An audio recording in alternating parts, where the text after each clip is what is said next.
about it. What is septic arthritis? So basically, septic arthritis is just when you get infection in the joint. So the joint itself, it's always quite easy to think about it as like kind of an empty bag full of joint fluid. It's not really like that.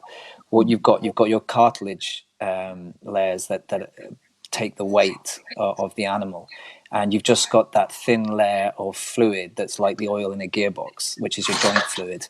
Now, there you go. Right. So in the gap in the middle, the gap is actually mostly filled with cartilage in your average joint. Now, in a very arthritic dog, obviously the cartilage has worn away a bit, so you've got less of a joint space. Now, the problem with septic arthritis that you get is when infection gets into, so bacteria get into that joint fluid, and essentially what they can do is turn the joint fluid, so the joint space, into an abscess. Now, the classic way people used to think of this happening would be as if a cat bites your knee or you get a splinter, and that can happen. But when we see it in arthritic dogs who already have arthritic joints, it's usually happening in a slightly different way.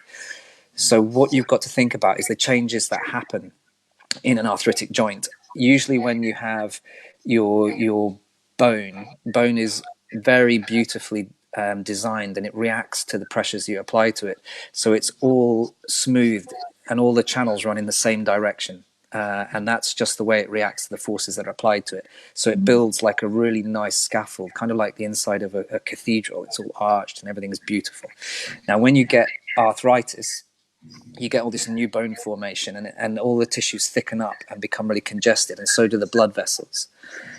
And if you think of the blood supply to the body like the pipes, water pipes in your house, so when they're working fine, they work smoothly. You don't hear them at all.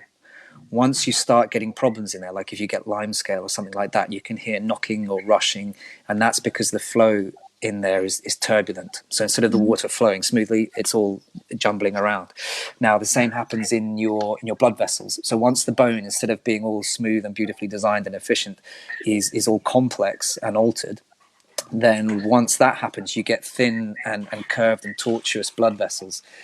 Now we all get bacteria floating around in our system at various times, if you cut yourself or you get an infection or anything like that. And usually what happens is it floats around in your system until the body deals with it through your immune system. But if you've got a dodgy joint and all these dodgy blood vessels, it can actually get washed up in there. So the same as if you've got a broken pipe, you get limescale deposited. Here you get bacteria deposited. So bad joints attract infection. So your average dog has a bad ear, it has some bacteria circulating, you're fine, it goes away, the body deals with it. If you've got that bad ear and you've got a really bad joint, you can end up with a septic joint. Now, that is incredibly painful. That's the first thing. It's really painful.